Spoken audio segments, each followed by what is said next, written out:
सदन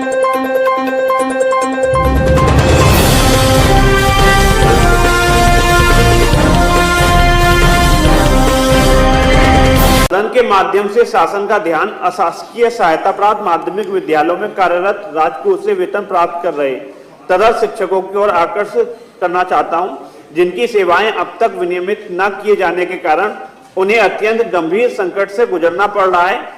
सदन के पटल से माननीय शिक्षा मंत्री ने आश्वस्त किया था कि किसी भी तदर्थ शिक्षक का वेतन नहीं रोका जाएगा। जो जिला विद्यालय निरीक्षक वेतन रोकेगा उस पर कार्रवाई की जाएगी। मुझे दुख के साथ अवगत कराना पड़ रहा है कि अद्यतन तदर्थ शिक्षकों को 7-8 माह से वेतन न मिलने की दशा में भुखमरी के कगार पर हो गए हैं। ये वही तदर्थ शिक्षक है जिन्होंने चयन बोर्ड के वर्षों नाकाम रहने पर माध्यमिक शिक्षा में नई पीढ़ी को ज्ञान के प्रकाश से प्रकाशित रखा। सदन के पटल पर हमारे दल की ओर से चयन बोर्ड अधिनियम की धारा 33(6) की उपधारा 8 को विलोपित किए जाने की मांग बराबर की जा रही है। शिक्षा निदेशक माध्यमिक उत्तर प्रदेश ने भी अपने पत्र दिनांक 23 दिसंबर 2021 के माध्यम से उप सचिव उत्तर प्रदेश शासन माध्यमिक शिक्षा अनुभाग 5 को विषयक संस्तुति भी की है। आपको पुनः स्मरण कराना चाहता हूं कि प्रदेश में 14 अक्टूबर 1986 को अध्यादेश के माध्यम से वित्तहीन मान्यता का शुभारंभ हुआ। तत्समय प्रदेश के सहायता प्राप्त माध्यमिक विद्यालयों में लगभग 1,13,000 पद सृजित थे।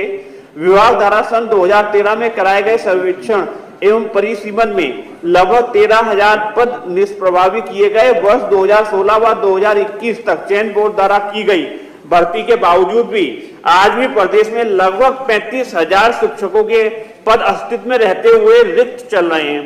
उल्लेखनीय है कि शिक्षकों के इन रिक्त चल रहे पदों के सापेक्ष राजकोष से वेतन प्राप्त कर रहे इन तदर्थ शिक्षकों का समायोजन आमेलन अपरिहार्य है, जिससे कि इन तदर्थ शिक्षकों को अवकाश प्राप्ति की वैध तक सवेतन शिक्षण कार्य में संलग्न रखा जाना मानवीय संवेदना के आधार पर नितांत आवश्यक है। अपनी सेवा की सुरक्षा, परिवार की जिम्मेदारियों व विषम परिस्थितियों से जूझने के कारण यह तदर्थ शिक्षक अत्यधिक निराश व हताश है। स्थिति बहुत ही संवेदनशील एवं विस्फोटक है, अतः एवं महत्वपूर्ण एवं तत्कालिक विषय पर सदन की कार्रवाई रोककर चर्चा कराए जाने की मांग करते हैं। माननीय राज बहादुर चंदेल जी। मानवर, इस सूचना के माध्यम से हमारे दल के द्वारा उन शिक्षकों की ओर ध्यान आकर्षित किया गया है जिनको इधर 7-8 महीने से वेतन नहीं मिला है। उन्हें अप्रैल तक तो वेतन लोग पाए हैं कुछ, और कुछ वो भी नहीं पा सके हैं। यद्यपि ये शिक्षक उन स्थितियों में नियुक्त हुए थे जैसा कि इसमें नोटिस में दिया हुआ है कि जब नियुक्तियों पर रोक लगी हुई थी, विद्यालयों में शिक्षक नहीं थे और ऐसी स्थिति में ये शिक्षक रखे गए। मैनेजमेंट ने अपने अधिकार का उपयोग करते हुए माननीय उच्च न्यायालय प्रोसीड किए। माननीय उच्च न्यायालय से आदेश हुआ कि इन्हें वेतन दिया जाए, क्योंकि ये शिक्षक धर्म का निर्वहन कर रहे हैं और शिक्षण कार्य कर रहे हैं, अध्यापकों का बच्चों का पठन पाठन भी कर रहे हैं। इस स्थिति में इन्हें वेतन मिलता रहा और एक लंबे समय तक ये वेतन पाते रहे। इधर इन्हें महीने 2-2 महीने की वेतन दिया जाता है, फिर रोक दिया जाता है, फिर इधर 4-5 महीने से इनका वेतन रुका हुआ है। कुछ जिलों में 7-8 महीने हो गए, किसी में 4-5 महीने हो गए। भारी विसंगति है, कहीं मिल रहा है, कहीं बहुत विलंबित हो रहा है। तो मानवर, ये मेरा कहने का आशय है कि इन शिक्षकों के संबंध में सरकार इतना उदारता बरते कि पद बहुत खाली प्रदेश। हमारा चयन बोर्ड जो नियुक्त के लिए बना था वो इस समय निष्प्रभावी हो चुका है, कोई मेंबर नहीं है। हमारी ख्याल से जो चेयरमैन है उनका भी कार्यकाल समाप्त होने की ओर होने जा रहा है और सदस्य कोई नहीं, ऐसी स्थिति में कोई काम नहीं हो रहा है। मैं चाहता हूं कि इस नोटिस के माध्यम से शासन का ध्यान आकर्षित कर रहा हूं कि ऐसे शिक्षकों को विनियमित किया जा सकता है। ये लोग पात्रता रखते हैं, पूर्णतः अर्ह हैं, प्रशिक्षित स्नातक है, परस्नातक है।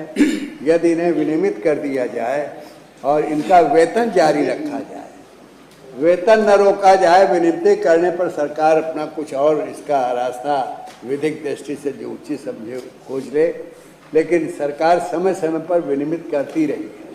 चाहे वो 33 के अंतर्गत किया है, 33 के अंतर्गत किया है, 33(6) तक धाराओं से अलग अलग शिक्षकों को विनियमित किया जा चुका है।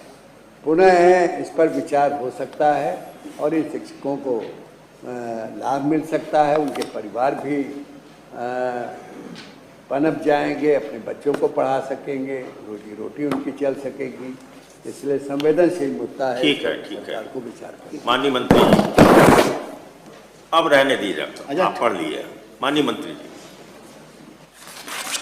मान्यवर जो डॉक्टर आकाश अग्रवाल जी द्वारा और माननीय श्री राज बहादुर सिंह जी द्वारा ये नियम 105 के अंतर्गत सूचना दी गई है, उसके अंतर्गत जो कार्रवाई अभी तक हुई, 22 मार्च 2016 को उत्तर प्रदेश माध्यमिक शिक्षक चयन बोर्ड अधिनियम 1982 की धारा 33(6) को जोड़ा गया, जिसके अंतर्गत तदर्थ अध्यापकों को विनियमित किए जाने की निम्नलिखित व्यवस्था की गई। और उस व्यवस्था के अंतर्गत कठिनाई निवारण आदेश 1981 के अनुसार अल्पकालिक के सापेक्ष प्रवक्ता श्रेणी या प्रशिक्षित स्नातक श्रेणी में 7 अगस्त 93 से 25 जनवरी 95 के मध्य नियुक्त तदर्थ अध्यापक थे। दूसरा, उसके भीतर धारा 18 के अनुसार मौलिक के सापेक्ष पदोन्नति द्वारा अथवा सीधी भर्ती द्वारा 7 अगस्त 93 से 30 सितंबर 2000 के मध्य नियुक्त तदर्थ अध्यापक। उसमें उक्त संशोधित अधिनियम 2016 की धारा 8 में निम्न व्यवस्था किया गया था, जिसके अनुसार ऐसे तदर्थ शिक्षक जो उत्तर प्रदेश माध्यमिक शिक्षा सेवा आयोग कठिनाइयों का निवारण आदेश 1981 के अनुसार या माध्यमिक शिक्षा सेवा चयन बोर्ड 82 के धारा 18 के अनुसार नियुक्त नहीं किए गए हैं और अन्यथा जो केवल माननीय न्यायालय के अंतिम आदेश के आधार पर वेतन प्राप्त कर रहे हैं, विनियमितीकरण के हकदार नहीं होंगे। उक्तानुसार माननीय न्यायालय के अंतरिम आदेश से वेतन प्राप्त कर रहे हैं ऐसे अध्यापक जो मौलिक के सापेक्ष 7 अगस्त 93 से 30 दिसंबर 2000 तक नियुक्त किए कार्यरत हैं, जिनका उक्त उपधारा 8 के कारण विनियमितीकरण नहीं किया जाया जा सकता है। तो ऐसी परिस्थिति में उनके विनियमितीकरण का कोई प्रश्न नहीं उठता।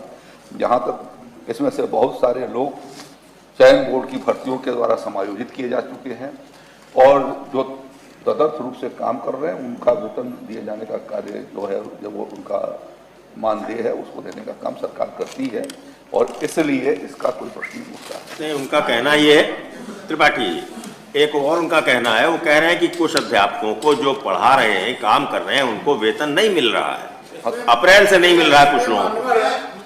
विभागीय आयुक्ता है, बता दें एक मिनट में, जो 2000 के पहले नियुक्त हुए हैं उनमें कई अध्यापकों को विनियमित किया जा चुका है और कुछ अध्यापकों को छोड़ दिया गया है, जो धारा 8 कही जा रही उधर से। धारा 8 के अंतर्गत भी, जैसे अयोध्या मंडल में जो अध्यापक 2000 के पहले के नियुक्त थे, वो सारे के सारे लगभग विनियमित हो गए हैं।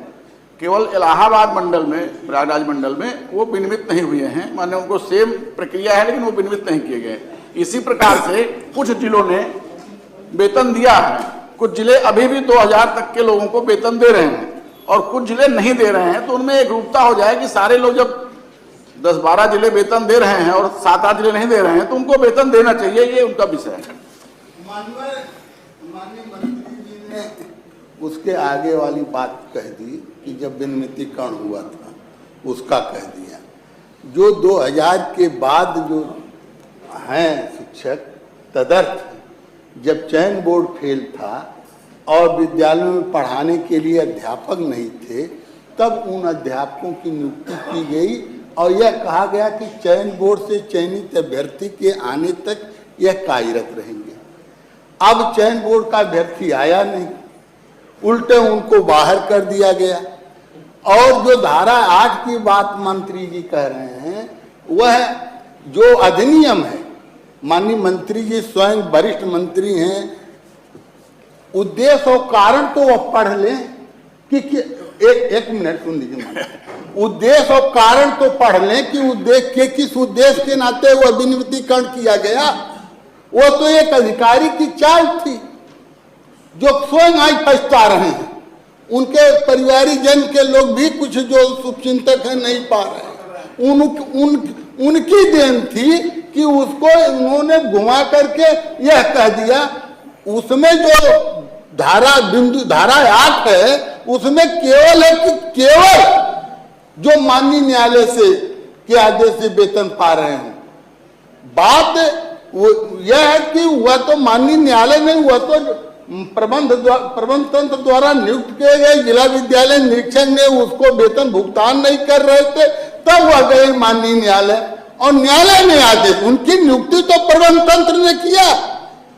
वह हवा में थोड़ा है। वह तो आज 10 साल से वेतन पा रहे हैं, 20 साल से वेतन पा रहे हैं, मानवर काम कर रहे हैं। आज उनकी ड्यूटी लगी है। कोई समाप्त करिए।